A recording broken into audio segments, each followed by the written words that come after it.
طالبان کی شمولیت کو افغانستان میں امن کے حصول کے لیے اہم قرار دیا جا رہا ہے، اور ایسا نہ صرف امریکہ بلکہ افغانستان اور پاکستان بھی کہتے آئے ہیں۔ کالے صالح اقوام متحدہ کے تحت کی گئی کیس اسٹڈی کے مصنفین میں سے ہیں۔ افغانستان کی بات کریں تو یہ احساس بڑھ رہا ہے کہ اس کا کوئی خالصتاً عسکری حل نہیں۔ میرے خیال سے کچھ نئے تنازعات میں بھی ہم اس نتیجے پر پہنچیں گے کہ عسکری حکمت عملی کے ساتھ بات کرنے پر رضامند دھڑوں سے کم مذاکرات کی کوشش ضرور کرنی پڑے گی۔ اور اگر دنیا میں جنگوں اور دہشت گردی کا شکار صومالیہ اور نائجیریا جیسے ممالک کو دیکھا جائے تو یہ بات واضح نظر آتی ہے کہ قیام میں امن کا حصول اکثر بد امنی کا سبب بننے والے عناصر کو فریق بنائے بغیر ممکن نہیں ہوا۔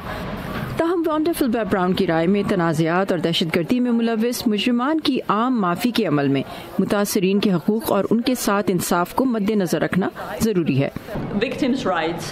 ضروری ہے کہ بغیر کسی احتساب کے انسانی حقوق کی سنجیدہ خلاف ورزیاں کرنے والوں کو محض عام معافی نہ دی جائے، کیونکہ پھر یہ سوال بھی اٹھے گا کہ ایسا کرنے سے کس حد تک افغانستان اور پاکستان میں ہونے والی جنگوں میں زیادتی کی کھلی چھوٹ کی حوصلہ افزائی ہوتی ہے۔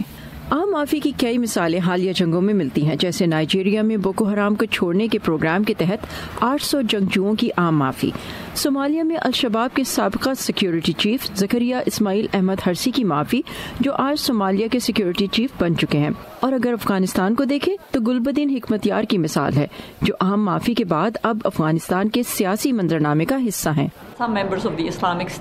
اس کی ایک مثال شمالی افغانستان میں داعش کے کچھ ممبرز کے ساتھ حالیہ ڈیل ہے، جس پر افغانستان کے حلقوں اور سیکیورٹی فورسز کی جانب سے مایوسی کا اظہار کیا گیا، جنہوں نے کہا کہ ہم تو اپنی زندگی خطرے میں ڈال رہی ہیں، لیکن قتل، عصمت دری، ٹارچر اور آبادیوں کو جلانے والوں کا کوئی احتساب نہیں۔ کالے صالح کہتی ہیں کہ یہ بھی ضروری ہے کہ مقامی لوگوں کے ساتھ رعایت برتی جائے اور ان کو دہشت گردوں کا ساتھ دینے پر کڑی سزائیں نہ دی جائیں۔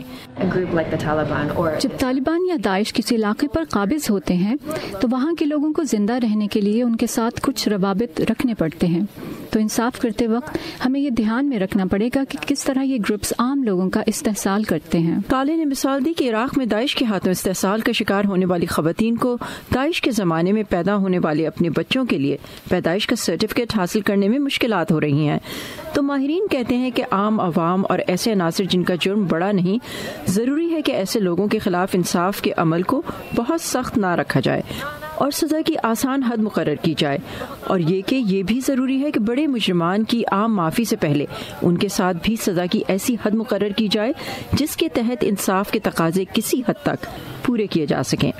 صبا شاہ خان، اردو VOA، واشنگٹن۔